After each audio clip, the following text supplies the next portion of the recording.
8 साल पहले मैं राजधानी का क्राउन प्रिंस था, लेकिन हालात ऐसे बदले कि मैं एक भिखारी बन गया। और उसी वक्त मेरी जिंदगी में सुमुयान आया, जिसने मुझे अपने घर ले जाकर एक नई जिंदगी दी। दिन में मैं उसका पर्सनल सेक्रेटरी बनकर उसकी कंपनी के सारे अफेयर्स हैंडल करता था, हर डिसीजन में उसका राइट हैंड था। और रात में मैं उसका स्वीट लवर बन जाता था। हर रात उसके साथ रहते हुए मैंने यही सोचा था कि अब यही मेरी पूरी जिंदगी है, मैं हमेशा उसके साथ ही रहूंगा। लेकिन सब कुछ तब बदल गया जब वो लड़का लिन जियांग हमारी जिंदगी में आया, और धीरे धीरे मुझे समझ आने लगा कि मैं उसके लिए कुछ भी नहीं, सिर्फ एक इस्तेमाल होने वाला टूल हूँ। हर दिन मैं उन दोनों को साथ देखता था, उनकी क्लोजनेस मुझे अंदर से तोड़ रही थी, लेकिन फिर भी मैं चुप था, क्योंकि कहीं ना कहीं मैं सच को एक्सेप्ट नहीं करना चाहता था। पर आखिरकार एक दिन मैंने डिसाइड कर लिया कि अब मुझे जाना होगा। उस दिन मैं उसके सामने खड़ा हुआ और शांत आवाज में कहा, मिस्टर सू, ये मेरा रिजेशन है। और अपने हाथ में पकड़ा हुआ रिजेशन लेटर मैंने टेबल पर रख दिया। मेरे सामने खड़ी सू मुयान की आंखों में ठंडापन था, उसका चेहरा बिल्कुल कोल्ड और एक्सप्रेशनलेस था। वो मुझे ऐसे देख रही थी जैसे मैं कोई गंदी चीज हूँ। पास में खड़ा लिन जियांग थोड़ा कंफ्यूज्ड था। उसने धीरे से कहा, ब्रदर शेन, ऐसा मत करो, क्या आप और मिस्टर सू के बीच कोई मिसअंडरस्टैंडिंग है? लेकिन मैं समझ चुका था कि ये सब सिर्फ दिखावा है। लिन जियांग हमेशा मासूम बनने का नाटक करता है ताकि वो सुमुयान के और करीब आ सके, और शायद इसी वजह से वो उसे इतने अच्छे से कंट्रोल कर पा रहा था। सुमुयान ने ठंडे लहजे में कहा, सोचो खुद। और मैं बस हल्के से सिर हिलाकर बोला, अगर और कुछ नहीं है तो मैं चलता हूँ। और बिना पीछे देखे वहां से निकल गया। जैसे ही मैं बाहर निकला, लिन जियांग के चेहरे पर छुपी हुई खुशी साफ दिख रही थी, लेकिन उसने तुरंत अपने इमोशंस को दबाते हुए कहा, मिस्टर सू, आप ब्रदर शेन को सच क्यों नहीं बताते? इस पर सू मुयान ने उसकी तरफ देखा और ठंडे अंदाज में बोला, शेन यानसी, वो सिर्फ मेरा रखा हुआ लवर है, एक डॉग है। वो अपने मास्टर को छोड़कर जा ही नहीं सकता। चिंता मत करो, अब आओ, मेरे कंधे दबाओ। और लिन जियांग तुरंत उसके पीछे जाकर उसके कंधे दबाने लगा। कंपनी छोड़ने के बाद मैं सीधा उस विला में गया जहां मैं और सुमुयान साथ रहते थे। उस घर की हर छोटी चीज में मेरी यादें बसी हुई थी, लेकिन पिछले कुछ महीनों से वो शायद ही वहां आता था, और मुझे सोचने की जरूरत भी नहीं थी। मैं जानता था कि वो लिन जियांग के साथ बिजी है। मैं हल्के से मुस्कुराया और खुद से कहा, जब नया आता है तो पुराना भुला दिया जाता है। और फिर मैंने अपना सामान पैक करना शुरू किया। मैंने सिर्फ अपने कुछ कपड़े और अपना लैपटॉप लिया, बाकी सब कुछ वहीं छोड़ दिया, जैसे उस घर के साथ अपने सारे इमोशंस भी वहीं छोड़ रहा हूँ। जब मैं विला से बाहर निकला तो एक बार पीछे मुड़कर देखा, लेकिन इस बार मैंने खुद को रोका नहीं और बिना पीछे देखे आगे बढ़ गया। उस दिन धूप बिल्कुल परफेक्ट थी, जैसे कोई नई शुरुआत मेरा इंतजार कर रही हो। और सच में उस पल मेरे दिल में एक अजीब सा सुकून था। विला छोड़ते ही हाउसकीपर लीशु ने तुरंत सुमुयान को कॉल किया और बताया कि मिस्टर शेन अभी अभी आए थे और अपना सामान लेकर चले गए। लेकिन ये सुनकर भी सुमुयान के चेहरे पर कोई खास रिएक्शन नहीं था। उसने बस इतना सोचा कि वो कुछ दिनों में वापस आ जाएगा। 1 घंटे बाद मैं मोडू सिटी के सेंटर में अपने खुद के अपार्टमेंट पहुंचा। सच ये था कि मैंने काफी पहले से स्टॉक्स में इन्वेस्टमेंट शुरू कर दी थी, और सालों की मेहनत के बाद मेरे पास अपना हाउस, 19 शॉप्स, कई कंपनीज के शेयर्स और करीब 500 मिलियन की सेविंग्स थी। लेकिन क्योंकि मैं हमेशा सुमुयान के साथ रहता था, इसीलिए इस घर में कभी शिफ्ट नहीं हुआ। जैसे ही एलिवेटर का दरवाजा खुला और मैं बाहर निकला, मुझे उम्मीद नहीं थी कि वहां मेरी मुलाकात वेन जी से होगी, जो मोडू झुंडा इन्वेस्टमेंट ग्रुप का चेयरमैन है। और बिजनेस फील्ड में हम दोनों कई बार एक दूसरे से मिल चुके थे, इसलिए हम एक दूसरे को अच्छी तरह जानते थे। उसने मुझे देखकर सरप्राइज होकर कहा, शनियांसी, ये घर तुम्हारा है? और मैंने काल्मली जवाब दिया, यस मिस्टर वेन। फिर वो हल्के से हंसते हुए बोला, मैं अपनी की भूल गया हूँ, मैंने सेक्रेटरी को ऑफिस भेजा है स्पेयर की लेने, आने में 1 घंटा लगेगा। अगर तुम्हें प्रॉब्लम ना हो तो मेरे घर आकर वेट कर सकते हो। और मैंने सोचा कि अब मेरा सू मुयान से कोई कनेक्शन नहीं रहा, इसलिए मैंने उसका ऑफर एक्सेप्ट कर लिया। अंदर जाकर मैंने उसे पानी दिया और उसने मुझे ध्यान से देखते हुए पूछा, सुना है तुमने मिस्टर सू को छोड़ दिया? मैंने उसकी तरफ देखा और हल्की मुस्कान के साथ कहा, मिस्टर वैन को न्यूज जल्दी मिल जाती है। इस पर वो थोड़ा प्राउड होकर बोला, वो मुझे कई बार हरा चुका है, इसलिए मैं उस पर नजर रखता हूँ। फिर अचानक उसने मुझे गहराई से देखते हुए पूछा, तो क्या तुम्हारे दिल में कोई है? मैंने थोड़ी देर सोचा और कैजुअली कहा, अभी के लिए तो सिर्फ आप। लेकिन जैसे ही मैंने ये कहा, मुझे खुद ही महसूस हुआ कि ये बात कुछ ज्यादा ही एम्बिगुअस लग रही है। वेन जी ने मेरी आंखों में देखते हुए सीधा पूछा, तो क्या मैं तुम्हारे दिल में हूँ? और जैसे ही मैं जवाब देने वाला था, तभी मेरा फोन अचानक बज उठा। कॉल सीधे कट गया और माहौल में हल्की सी चुप्पी छा गई। वेन जी ने मुझे क्यूरियस नजरों से देखते हुए कहा, लगता है कोई तुम्हें सीरियसली ट्रैक कर रहा है। मैंने हल्का सा सिर हिलाकर काल्मली जवाब दिया, कोई बात नहीं, अभी मैं बस लाइफ एंजॉय करना चाहता हूँ, जो मन करे वो करना चाहता हूँ, वर्क के बारे में फिलहाल सोचना नहीं चाहता। मेरी बात सुनकर वेन जी भी सहमति में सिर हिलाते हुए बोला, मैं अग्री करता हूँ, इस मेसी बिजनेस सर्कल में भी तुम बहुत केपेबल हो, लेकिन तुम्हारा दिल अभी भी क्लीन है, इसीलिए ये छोड़ना सही डिसीजन है। फिर उसने सीधा पूछा, अब आगे क्या करने का प्लान है? मैं कुछ देर सोच में डूब गया और फिर धीरे से बोला, शायद कुकिंग। ये सुनते ही वेन जी के चेहरे पर एक्साइटमेंट आ गई। वो ऑलमोस्ट खुश होते हुए बोला, ये तो ग्रेट है। उसकी रिएक्शन देखकर मैं थोड़ा कंफ्यूज्ड हो गया और पूछा, तुम्हें भी कुकिंग पसंद है? इस पर उसने तुरंत सिर हिलाकर हंसते हुए कहा, नहीं, मुझे सिर्फ खाना पसंद है, बस ये नहीं पता कि आज आज मुझे ये लक मिलेगा या नहीं। उसकी बात सुनकर मेरे चेहरे पर हल्की मुस्कान आ गई और मैंने कैजुअली कहा, अगर ऐसा है तो आपके लिए खाना बनाना मेरे लिए ऑनर होगा। उसी समय दूसरी तरफ मोडू के एक लग्जूरियस केटीवी रूम में सुमुयान बीच में बैठी हुई थी। उसके आसपास कुछ खूबसूरत लड़कियां सज धज कर बैठी थीं और उनके बीच में थोड़ी मोटी लड़की लिन वेइवेई सुमुयान के पास बैठकर कैजुअली पूछती है, क्या शेन यानजी ने रिजाइन कर दिया? जैसे ही शेन यानजी का नाम सुमुयान के कानों में पड़ा, उसके चेहरे का प्रेशर अचानक बदल गया। उसने थोड़ी सख्ती से पूछा, तुम्हें कैसे पता? इस पर लिन वेइवेई ने आराम से जवाब दिया, पूरे सर्कल को पता है, सुना है कि लू डोंग ने तुरंत उससे कांटेक्ट किया और उसे अपनी कंपनी में बुलाना चाहता है। इन्वेस्टमेंट डिपार्टमेंट का डायरेक्टर खुद इंटरेस्टेड है। ये सुनते ही सुमुयान ने अपने हाथ की मुट्ठी कस ली, जैसे कोई उसके कंट्रोल से बाहर जा रहा हो, और उसके इस रिएक्शन से पूरा कमरा कुछ पल के लिए साइलेंट हो गया। लिन वेइवेई ने बात आगे बढ़ाते हुए कहा, लेकिन उसने ये भी कहा है कि वो फिलहाल ब्रेक लेना चाहती है। ये सुनकर सुमुयान ने गहरी सांस ली और खुद को काम करते हुए बोली, शेन यानजी बस मुझसे नाराज है, वो कुछ दिनों में वापस आ जाएगी। उसके चेहरे पर एक अजीब सा कॉन्फिडेंस था, जैसे वो खुद को कन्विंस कर रही हो। फिर उसने कहा, वो इन दिनों बहुत टायर्ड थी, उसे थोड़ा रेस्ट चाहिए, कुछ दिनों में खुद वापस आ जाएगी। पास में बैठा रुआन शिंग्याओ ये सब सुनकर थोड़ा डिसअपॉइंटेड हुआ और बोला, अरे यार, मैं तो उसे हायर करना चाहता था। मेरे डैड चाहते हैं कि मैं कंपनी ज्वाइन करूं, लेकिन मुझे कुछ समझ नहीं आता, इसलिए सोचा था उसे अपने पास ले आऊं। सुमुयान ये सब सुनकर अंदर से थोड़ा रेस्टलेस हो गई। उसने अचानक खड़े होकर कहा, मैं बाथरूम जा रही हूँ, और बिना किसी को देखे दरवाजा खोलकर बाहर चली गई। कुछ मिनट बाद जब वो बाथरूम से बाहर आई और हाथ धो रही थी, तभी उसे पास से एक आवाज सुनाई दी, मैं किसी को कॉल नहीं कर रही थी। सुमुयान ने मुड़कर देखा तो सामने उसकी बेस्ट फ्रेंड सोंग शुरान खड़ी थी। उसने थोड़ा काम होकर कैजुअली पूछा, तुम बाहर क्यों आ गई? फिर वो हल्की मुस्कान के साथ बोली, वैसे भी आज तुम बार बार अपना फोन चेक कर रही हो, अगर मुझे सही याद है तो तुमने पहले कभी ऐसा नहीं किया। सुमुयान ने सीरियस टोन में फिर वही बात दोहराई, वो वापस आएगी। ये सुनकर सोंग शुरान ने गहरी सांस ली और थोड़े हैवी टोन में बोली, मुझे नहीं पता तुमने क्यों लिन जियांग को उसे हर्ट करने दिया, यहाँ तक कि उसे आईसीयू तक पहुंचा दिया, लेकिन मैं ये जरूर जानती हूँ कि अगर वो सच में चली गई तो तुम टूट जाओगी। फिर उसने दोस्त होने के नाते एडवाइस देते हुए कहा, इसलिए मेरी मानो, उससे कांटेक्ट करो। लेकिन सुमुयान इस पर हल्का सा हंस दी और बोली, शुरान, मुझे कोई प्योर लव वाली लड़की मत समझो, वो सिर्फ एक लवर थी, अगर वो वापस नहीं भी आई तो भी मुझे फर्क नहीं पड़ेगा। मत भूलो कि अगर मैं चाहूँ तो मेरे पास काउंटलेस लवर्स हो सकते हैं। सोंग शुरान ने ये सुनकर कुछ नहीं कहा, बस मुड़कर वापस जाने लगी। लेकिन तभी उसे कुछ याद आया और उसने पीछे मुड़कर कहा, वैसे एक बात, मेरे लोगों ने बताया है कि वेन जी और शेन यानसी अब नेबर्स हैं और अभी वो उसके घर में है, उसका क्या इंटेंशन है ये तुम समझ सकती हो। ये कहकर वो चली गई। दूसरी तरफ मोडू के एक सुपरमार्केट में मैं और वेन जी साथ खड़े थे। वो एक्साइटेड होकर एक एक चीज उठाते हुए कह रहा था, यानसी ये भी लेते हैं, और ये भी, ये वाला भी बहुत टेस्टी लगता है, क्या करूं, सब खाना चाहता हूँ। उसकी ये चाइल्डिश साइड देखकर मुझे हल्की हंसी आ गई और मुझे याद आया कि पिछली बार मैं इतना रिलैक्स तब था जब मेरे पेरेंट्स जिंदा थे। मैंने उसे देखते हुए जेंटली मुस्कुराकर कहा, जो भी खाना है ले लो, मैं सब बना दूंगा। मेरी बात सुनकर वो जेन्युइनली खुश हो गया और बोला, तुम हर चीज में इतने परफेक्ट कैसे हो? चलो फिर मैं वेजिटेबल्स वॉश कर देता हूँ। उसके बाद किचन में हम दोनों साथ में काम करते हुए कैजुअली बात कर रहे थे। उसने पूछा, डैड ने कहा कि तुम अब किसी कंपनी में ज्वाइन नहीं करोगे तो आगे क्या करोगे? मैंने थोड़ा सोचकर कहा, पहले थोड़ा रेस्ट करूंगा, फिर रेगुलरली कुकिंग सीखूंगा, और अगर बहुत बोरिंग लगा तो कहीं सिक्योरिटी गार्ड की जॉब कर लूंगा। मेरी ये बात सुनकर वैन जीए थोड़ा हंसते हुए बोला, सिक्योरिटी गार्ड? अगर तुमने ये जॉब की तो सोसाइटी की सारी सिंगल विमेन, वो अपनी बात पूरी भी नहीं कर पाया था कि तभी मेरा फोन बज उठा। मैंने स्क्रीन देखी तो मेरी आईब्राउज हल्की सी सिकुड़ गई। मैंने गहरी सांस ली और कॉल उठाते हुए कहा, अंकल ली। दूसरी तरफ से आवाज आई, मिस्टर शेन, मैडम आज ड्रंक हैं, क्या आपको पता है उनका स्टमक मेडिसिन कहाँ रखा है? मैंने एक पल चुप रहकर कामली जवाब दिया, बेडरूम के राइट साइड वाले कैबिनेट में, ऊपर से नीचे तीसरा कैबिनेट। मैंने कामली बताया। कुछ ही सेकंड्स बाद अंकल ली की आवाज आई, जी मिस्टर शेन, मिल गया, लेकिन मिस की तबीयत अभी ठीक नहीं है, क्या आप आकर उनका ख्याल रखेंगे? पहले होता तो मैं बिना सोचे तुरंत मान जाता, लेकिन आईसीयू के उन दिनों ने मुझे बहुत कुछ सिखा दिया था, इसलिए मैंने शांत लेकिन क्लियर टोन में कहा, अंकल ली, घर पर इतने नैनीज हैं, मैं नहीं आऊंगा और मैं रिजाइन कर चुका हूँ। अब मेरा मिस्टर सू से कोई रिलेशन नहीं है, बेहतर होगा आगे से मुझे कांटेक्ट न करें। तभी मेरे पास खड़े वेनजी ने कैजुअली पूछा, तुम ये स्वॉलोज नेस्ट खाते हो? मैं एक पल के लिए रुका, फिर नॉर्मल होकर बोला, हाँ मेरे बोल में डाल दो। और फिर मैंने फोन पर कहा, अगर और कुछ नहीं है तो मैं कॉल रखता हूँ। कॉल कटते ही दूसरी तरफ अंकल ली लिविंग रूम में खड़े पसीना पोंछ रहे थे। मिस देखिए, सोफे पर बैठी सुमुयान का चेहरा गुस्से से काला पड़ चुका था। उसने दांत भींचते हुए कहा, वेन जी, सच में वही है, डैमन इट, वो दोनों साथ कैसे हो सकते हैं? उसकी मुट्ठी कस गई। स्वॉलोज नेस्ट तक शेयर कर रहे हैं, कितना क्लोज हो गए हैं। फिर उसने तुरंत आदेश दिया, अंकल ली, लिन जियांग को बुलाओ, और कुछ ही देर में कॉल लग गया। इधर खाना खत्म करने के बाद मैंने वैन जी को डोर तक छोड़ा और वापस आकर बेड पर लेट गया। कैजुअली अपने मोमेंट्स स्क्रॉल कर रहा था कि अचानक लिन जियांग का पोस्ट मेरी नजर में आया। एक सिंपल कैप्शन, एक खूबसूरत दिन का खूबसूरत एंडिंग होना चाहिए, और साथ में फोटो जिसमें वो एक रिंग पकड़े हुए था, वो रिंग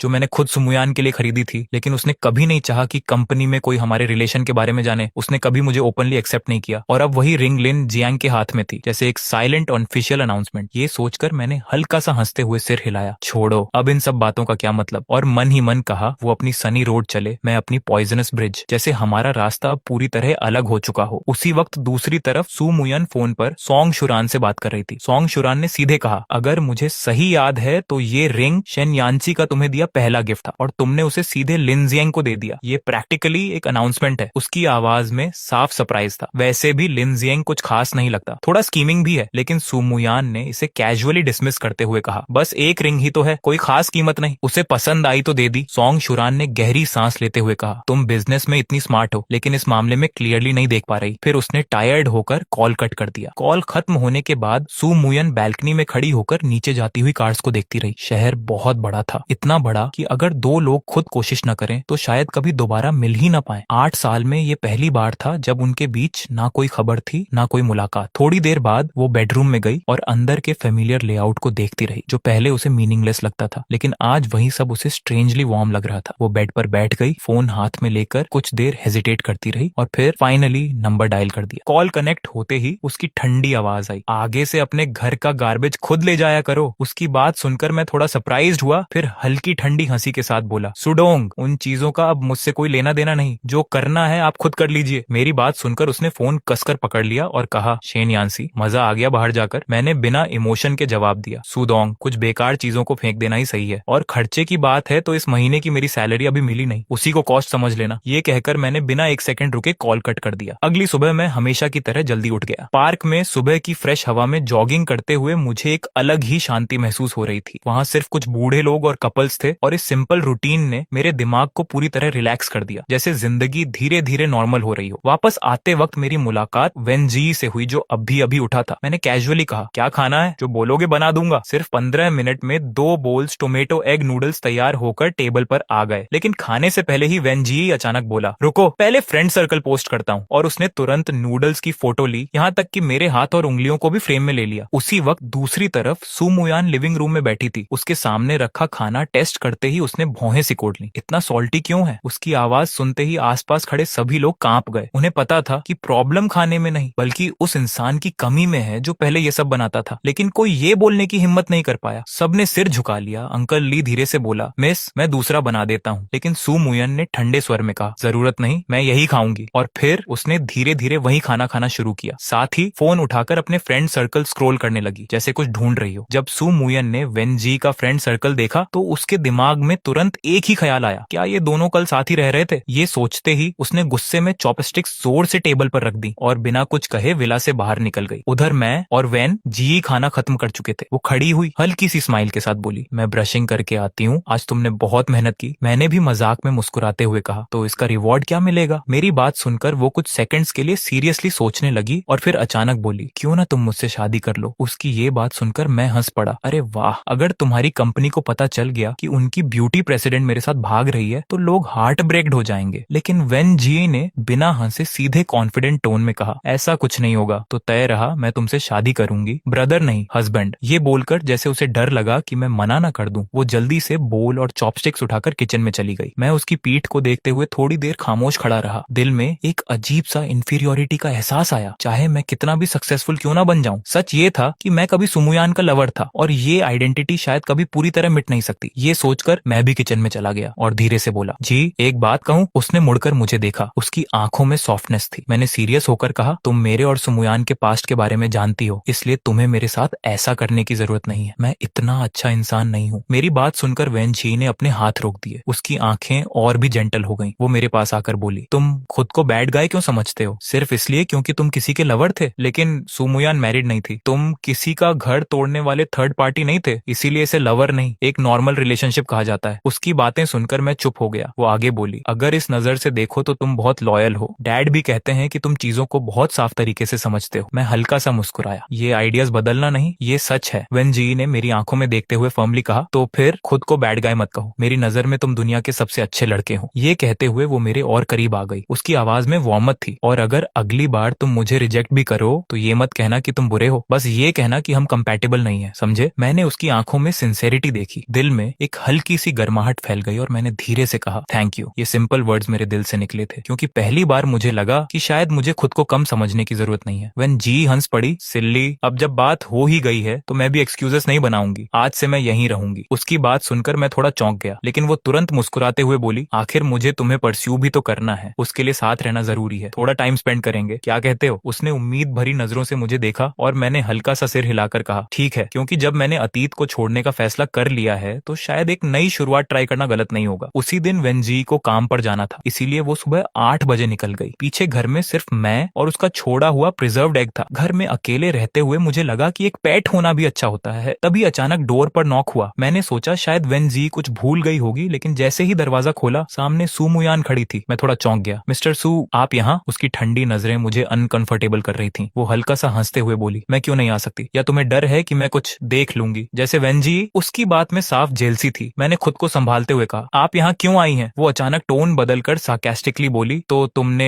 रिजाइन इसलिए किया ताकि नया इंसान ढूंढ सको? इतने साल मेरे लवर रहे, अब वेंजी के लवर बन गए? उसकी बातें तानों से भरी थीं। या फिर जब वो तुमसे बोर हो जाएगी तो किसी 60 साल की रिच वुमन के पास चले जाओगे? उसकी ये बातें सुनकर मेरा पेशेंस खत्म हो गया। मैंने ठंडे स्वर में कहा मिस्टर सू बस कीजिए, लेकिन वो हंसती रही। तभी उसकी नजर पास रखे प्रिजर्व्ड एग पर पड़ी। उसने इशारा करते हुए कहा ये डॉग भी यहाँ है, मतलब तुम दोनों साथ रह रहे हो। फिर उसने अपने बैग से एक बैंक कार्ड निकाला और टेबल पर फेंकते हुए बोली इसमें 1 मिलियन यूएन है, इसे इस बार की फी समझ लो। उस पल ह्यूमिलिएशन की एक लहर मेरे अंदर उठी। मैं खुद को रोक नहीं पाया और मैंने उसे जोर से थप्पड़ मार दिया। मेरी आवाज सख्त थी। मिस्टर सू आप हद पार कर रही हैं। मैंने गहरी सांस लेते हुए कहा आपने मेरी मदद की थी, मैं मानता हूँ, लेकिन मैंने भी 8 साल कंपनी को दिए हैं। जो वैल्यू मैंने दी है वो एक 100 बिलियन से कम नहीं होगी, और आईसीयू में भी मैंने आपके लिए सब सहा। मेरी आवाज में दर्द और गुस्सा दोनों था। तो अब आपके एहसान मेरे लिए खत्म हो चुके हैं। अब मैं बस अपने लिए जीना चाहता हूँ। हमारा अब कोई रिश्ता नहीं है, इसलिए यहीं खत्म करते हैं। मेरे शब्द साफ और फाइनल थे और सुमुयान बस खड़ी रह गई, अपने गाल को छूते हुए, जैसे पहली बार उसे इस सच्चाई का एहसास हुआ हो। वो जाते जाते मेरी तरफ मुड़ी और ठंडी नजरों से देखते हुए बोली शेन यांसी, तुम्हें पता होना चाहिए मुझे आज तक किसी ने हाथ नहीं उठाया, तुम पहले हो। इतना कहकर सू मुयान बिना पीछे देखे चली गई। मैं वहीं खड़ा उसकी जाती हुई पीठ को देखता रहा और मेरे दिल में एक अजीब सा भारीपन आ गया। मैंने हमेशा सोचा था कि ये रिश्ता एक डिसेंट तरीके से खत्म होगा, लेकिन आखिर में ये इतना बिटर और अनबियरेबल हो जाएगा ये मैंने कभी नहीं सोचा था। उधर सू मुयान कार में बैठी थी। उसका चेहरा बिल्कुल ठंडा और आंखें खाली थीं। उसने फोन निकाला और अपने बेस्ट फ्रेंड ग्रुप में मैसेज किया ओल्ड प्लेस, आज ड्रिंक मेरी तरफ से। थोड़ी ही देर में वो के टीवी पहुंच गई और बिना रुके एक के बाद एक ग्लास पीने लगी, जैसे वो शराब नहीं बल्कि अपने इमोशंस को खत्म कर रही हो। उसे इस हालत में देखकर सॉन्ग शुरान ने उसका हाथ पकड़कर रोका। अगर तुम ऐसे पीती रही तो हॉस्पिटल पहुंच जाओगी, खुद को इतना टॉर्चर मत करो। लेकिन सू मुयन ने हल्के और टूटे हुए टोन में कहा मैं जानती हूँ मैं क्या कर रही हूँ, और फिर से ग्लास उठा लिया। उसी समय मैं घर पर पिडेन के साथ खेल रहा था कि अचानक सॉन्ग शुरान का कॉल आया। उसकी आवाज में अर्जेंसी थी। शेन यांची, मोयन खुद को मार डालने जैसा पी रही है, अगर ऐसा चलता रहा तो प्रॉब्लम हो जाएगी, क्या तुम आ सकते हो? उसकी बात सुनकर मैं कुछ पल के लिए चुप रहा, फिर ठंडे स्वर में बोला मिस सॉन्ग, मेरा और मिस सू का अब कोई रिलेशन नहीं है। लेकिन वो फिर बोली मुझे पता है लिन जियांग की गलती है, लेकिन पुराने रिश्ते के लिए ही सही आकर एक बार बात कर लो। मैंने हल्की सी कोल्ड हंसी के साथ कहा अगर उस समय सच में प्यार होता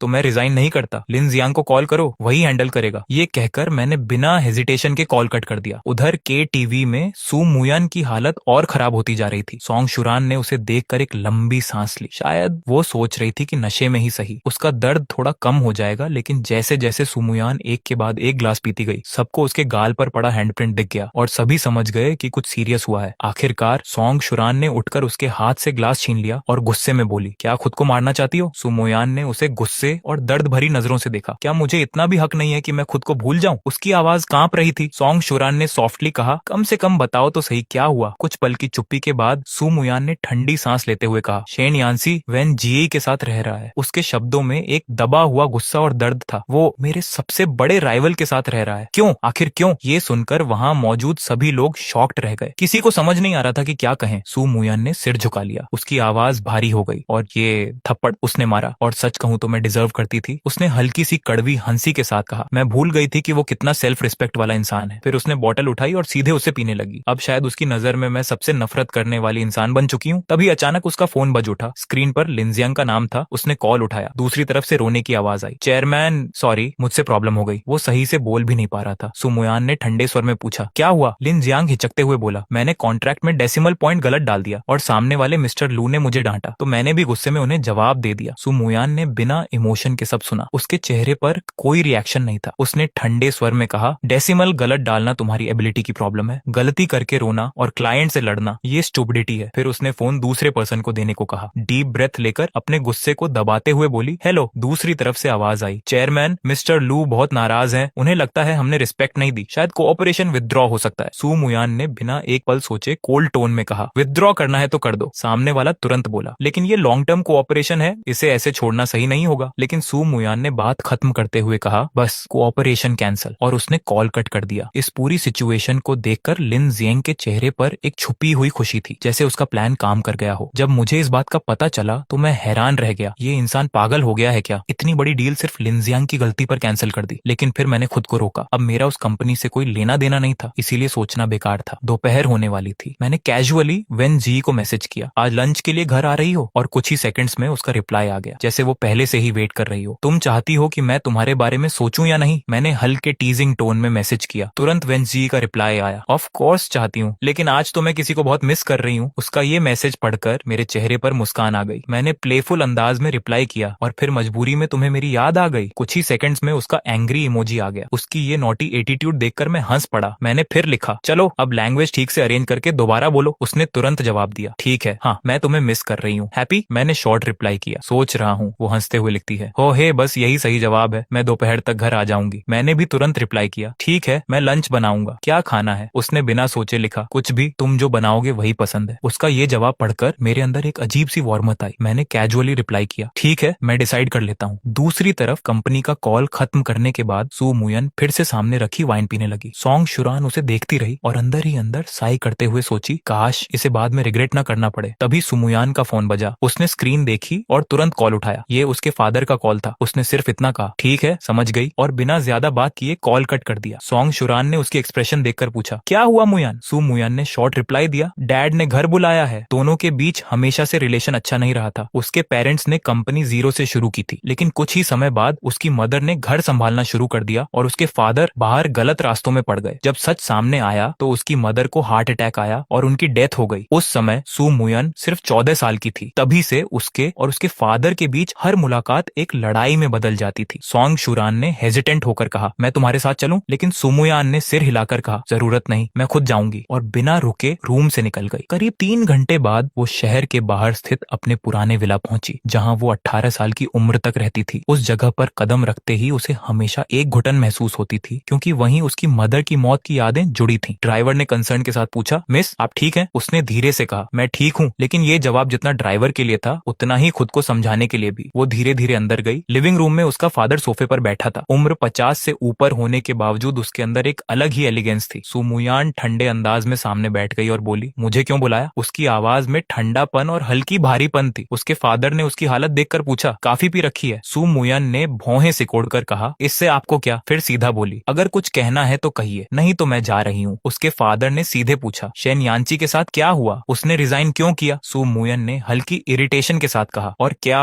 उसे यहाँ काम नहीं करना था? फिर उसके फादर ने पूछा, और लिन जियांग? सु मुयान ने बिना हेजिटेशन के कहा, वो मेरा लवर है और शेन यान्ची भी था। ये सुनते ही उसके फादर गुस्से में खड़े हो गए। क्या तुम पागल हो गई हो? एक लवर के लिए तुमने इतना इंपॉर्टेंट इंसान खो दिया और कंपनी का फ्यूचर भी रिस्क में डाल दिया। तुम्हारी समझदारी कहाँ गई? सु मुयान ने ठंडी हंसी के साथ उसकी तरफ देखा। आप मुझे अक्यूज करने वाले कौन होते हैं? क्या आप इसके लायक हैं? मेरी माँ आपकी वजह से मरी थी। वो आखिरी वक्त में भी चैन से आंखें बंद नहीं कर पाई, इसीलिए आपको मुझे जज करने का कोई हक नहीं है। ये कहकर वो उठने लगी, लेकिन उसके फादर ने धीमे और पछतावे भरे स्वर में कहा, मुझे पता है मैं गलत था और मुझे माफी की उम्मीद भी नहीं है, लेकिन मुयान, शेन यान्ची तुम्हारे लिए सच्चा था। इतने साल वो तुम्हारे साथ रहा, जरूर तुम्हारे दिल में भी कुछ फीलिंग्स होंगी। अगर ऐसा है तो उन्हें समझो, मेरी तरह पूरी जिंदगी रिग्रेट मत करना। उसकी आवाज में दर्द साफ था। लिन जियांग को छोड़ दो, शेन यान्सी के पास वापस जाओ। सु मुयान कुछ पल के लिए चुप रही, फिर आसमान की तरफ देखते हुए बोली, मुझे आपकी सलाह की जरूरत नहीं है, और बिना पीछे देखे विला से बाहर चली गई। उसी वक्त दूसरी तरफ मैं और वेनजी डाइनिंग टेबल पर बैठे सिंपल लंच एंजॉय कर रहे थे। वो पूरे मजे से खाना खा रही थी, जैसे दुनिया की सारी खुशी उसी में हो। उसे ऐसे देखते हुए मैं खुद को रोक नहीं पाया और हंसते हुए बोला, अरे धीरे खाओ, देखो खुद को। उसकी केयर फ्री स्माइल ने माहौल को पूरी तरह हल्का और वार्म बना दिया। मैं उसे खाते हुए देख रहा था और मुस्कुरा कर कहा, कभी कभी तो डाउट होता है कि तुम वही रिच वेनजी हो जिसे मैं जानता हूँ। उसने फोक रखते हुए हल्के कॉन्फिडेंस के साथ जवाब दिया, तुम क्या जानो नो, मैं तुम्हें इमोशनल वैल्यू दे रही हूँ। उसकी आंखों में शरारत थी। फिर हंसते हुए बोली, इंटरनेट पर नहीं पढ़ा क्या, बॉयफ्रेंड को ज्यादा प्रेज करो तो वो तुम्हारे लिए कुछ भी कर सकता है। उसकी बात सुनकर मैं हल्का हंस पड़ा और उसके प्लेट में एक पीस सी ककड़ी रखते हुए कहा, तो फिर ज्यादा खाओ। उसने मुस्कुराते हुए थैंक यू कहा और खुद भी एक पीस उठाया। फिर मुझे देखते हुए बोली, तुम क्यों नहीं खा रहे? मैंने कैजुअली कहा, सुबह ज्यादा नहीं खाया, एपेटाइट नहीं है। वो तुरंत प्लेफुल टोन में बोली, मुझे लगा तुम कहोगे कि तुम शाई हो। मैंने मुस्कुराकर जवाब दिया, वो रीजन भी है। फिर उसने टीजिंग अंदाज में पूछा, तो खाओगे? मैंने सिर हिलाकर कहा, हाँ खाऊंगा, अगर तुम खिलाओ। मेरी बात सुनकर वो हल्का ब्लश कर गई। थोड़ी देर बाद उसने ब्लैक ड्रेस पहनकर अपनी फोटो भेजी। फोटो देखते ही मेरा दिल एक पल के लिए रुक सा गया, मेरी हार्ट बीट तेज हो गई। मैंने सिर्फ एक वर्ड रिप्लाई किया, ब्यूटीफुल। उसके बाद 2 शाई इमोजी भेज दिए। उधर स्क्रीन के उस पार वेनजी का चेहरा हल्का लाल हो गया। इसी बीच मोडू के एक हाई एंड रेस्टोरेंट में लिन जियांग एक लड़के के साथ बैठा था। वो लड़का धीरे से कह रहा था, ब्रदर एन, ये स्टॉक गारंटीड प्रॉफिट देगा। एक्सपर्ट्स बोल रहे हैं कि अभी 1 मिलियन इन्वेस्ट करो तो कुछ दिनों में 10 मिलियन बन जाएगा। ये रेयर चांस है। ये सुनते ही लिन जियांग की आंखों में ग्रीड साफ दिखने लगी। उसने थोड़ा हेजिटेट करते हुए कहा, लेकिन मेरे पास इतना पैसा नहीं है। उस लड़के ने चालाकी से कहा, सिंपल है, तुम अभी कंपनी में पावरफुल पोजीशन पर हो,